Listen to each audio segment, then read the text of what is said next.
U nistieden hawnhekk issa wkoll kantanta marbuta ħafna mal-Festival L-Anja tal-Poplu.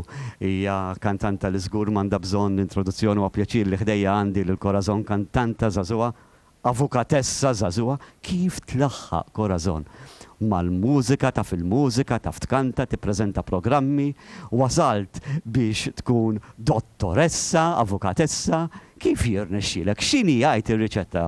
Xejn, naħseb ir-riċetta. Mhux xejn tgħidli xejn? Xejn m'għandi xejn speċjali. L-unika ħaġa li nagħmel huwa li nipprova nqassam il-ħin bħal kulħadd. Kulħadd għandu ħajja m'għandi xejn speċjali, ġifieri. Sempliċement li l-ingredjenti tal-ħajja tiegħi jidhru aktar minn oħrajn għaliex kull ma nagħmel huwa pubbliku. Jiġifieri jekk qed nippreżenta programm qed jidher. Ħadd ieħor jagħmel erbasjat jagħmel oġġett ieħor u ma jidirx. Imma fil-pija m'għandi xejn speċjali, nissigurak m'għandi xejn speċjali. Tajjeb, ħaniġu għal Festival L-Anja tal-Poplu. Meta bdejt l-ewwel darba f'dal festival? Min għalija kienet fis-sena 2006 ħadsem kanzunetta kien jisimha Kieku Taf.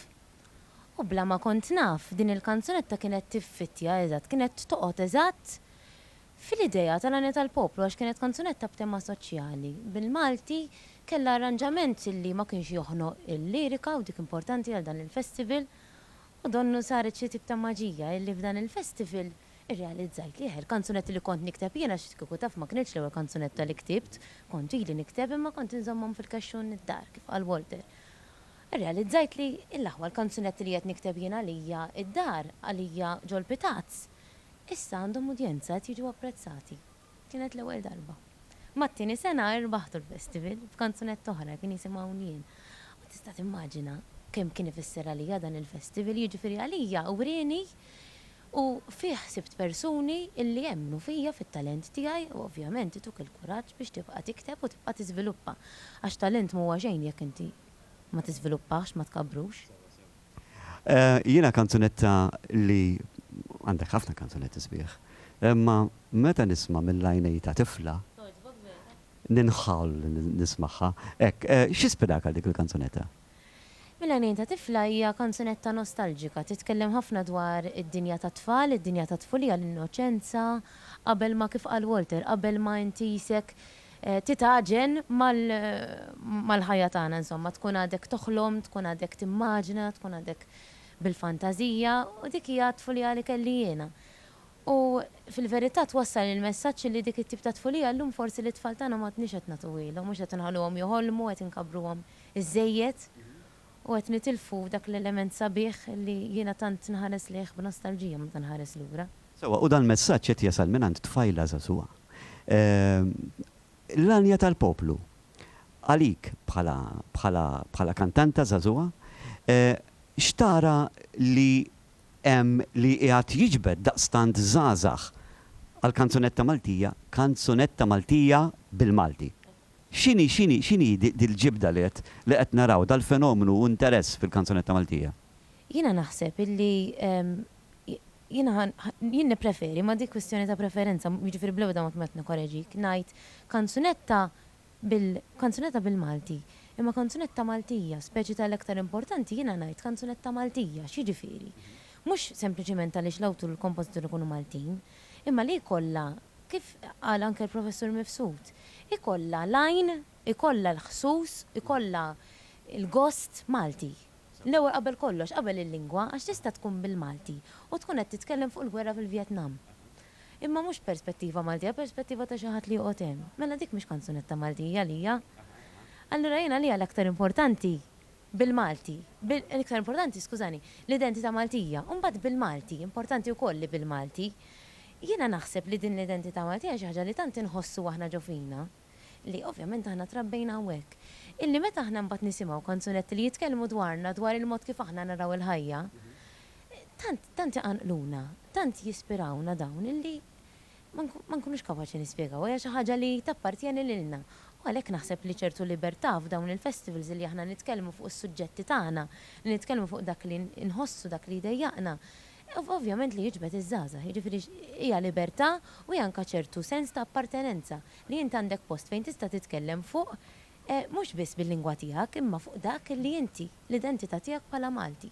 U anka jekk naraw l-edizzjoni tal-lum kemm kien hemm temi differenti li ġew trattati. Ħanħallu daqsxejn l-Anja tal-Poplu u niġu fuq is-CD li għadek kemm inaugurajt. Ek xtajdilna dwaru. Huwa CD b'kanzunetti li kienu anki f'dan il-festival, jiġifieri ma nistax ngħid li le, imma għamiltilhom arranġament ġdid. Però anki b'kanzunetti ġodda li nkitbu apposta għal dan l-album, fih ukoll tema soċjali, fih identità Maltija x'jiena vera nemmen fiha din jiġifieri isu miktub b'bajnejn Maltin. Huwa kollu bil-Malti, kompożizzjonijiet tiegħi, ħolma illi nagħmilha, riskju kbir għax kif għadt inti mhux faċli illi dak li jkun jgħid isma' huwa suq limitat ukoll, forsi dak li jkun jibża jagħmilha. Però ir-rispons kien kbir, jiġifieri sorprendejt ruħi kemm għawaċ. Fost iż-żgħażagħ u fost il-kbar biex jisimgħu mużika bis-sens bil-Malti. U naħseb huwa xaġa soddisfaċenti ħafna li tagħmellek ħafna kuraġġ. U nispera li jispira l ħadd ieħor biex ukoll jikteb bil-Malti.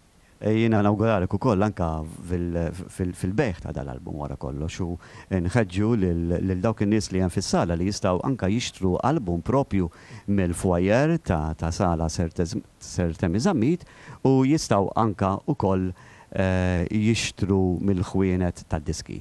L-aħħar mistoqsija hekk li nixtieq nagħmillek għax qed jgħidulna li fil-fatt irridu nikkonkludu. Fil-qosor il-proġetti tiegħek għal-ġejjieni. Jina nixtieq li dan l-album verament jasal, ġifieri bħalissa naħdem biex l-album jasal għalhekk illejla se nagħmel xi siltiet minnu wkoll.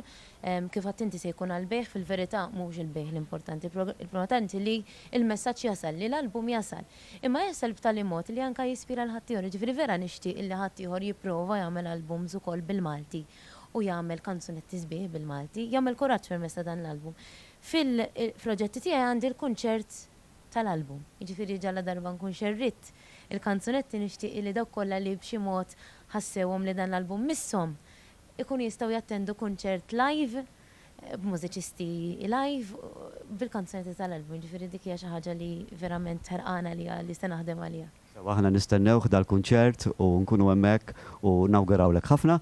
Nirringrazzjaw lilek. Grazzi lilek u lix-xandara kollha, imma lilek mod partikolari għax jgħid qudiemu anke li x'naf kemm għandek għal qalbek il-lingwa Maltija. Illi tagħti importanza mhux tal-li xandarhom ta' imma tal-li tihom importanza aktar mill-oħrajn. Li kanzunetti bil-Malti mhux għax Maltin imma x'tajbin. Grazzi ħafna u dak huwa dmir tagħna xandara. Minn hawnhekk aħna mill-Green Room propju nirritornawkom lura għas-sala fejn hemmhekk hemm Clint u Josephine li ser ikomplu għaddejjin b'din għax-xandira. Grazzi ħafna.